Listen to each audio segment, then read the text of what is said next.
భారీ వర్షాలు వరదలతో ప్రాజెక్టులు జలకళ సంతరించుకున్నాయి. మరి ముఖ్యంగా కృష్ణా గోదావరి నదులపై ప్రాజెక్టులు జలాశయాలు నిండుకుండల్లా మారాయి. పైనుంచి వస్తున్న ఇన్ఫ్లోను అదే స్థాయిలో కిందకు విడిచిపెడుతున్నాయి. కృష్ణానది పరవళ్లు తొక్కుతోంది. ఎగువన కురుస్తున్న భారీ వర్షాలతో శ్రీశైలం ప్రాజెక్టుకు భారీగా వరద నీరు వచ్చి చేరుతోంది.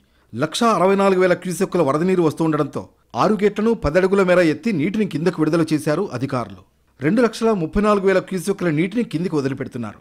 శ్రీశైలం గరిష్ట నీటి మట్టం 885 అడుగులు ఉండగా ప్రస్తుతం 884.5 అడుగులుగా ఉంది.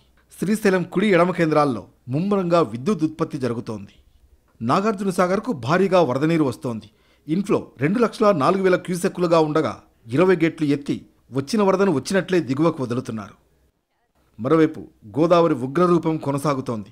శ్రీరామ్ సాగర్కు పైనుంచి భారీగా వరద వచ్చి చేరుతోంది. దీంతో పైనుంచి 2.83 లక్షల క్యూసెక్కుల నీటిని కిందికి వదులుతున్నారు. ఎగువన కురుస్తున్న వర్షాలకు పోలవరం ప్రాజెక్టులో భారీగా వరద వచ్చి చేరుతోంది. దీంతో 8 లక్షల క్యూసెక్కులకు పైగా నీటిని కిందికి వదులుతున్నారు. రాజమండ్రి వద్ద గోదారమ్మ శాంతించింది. వర్షాలు తగ్గడంతో గోదావరికి వరద ఉధృతి క్రమేపీ తగ్గుతోంది.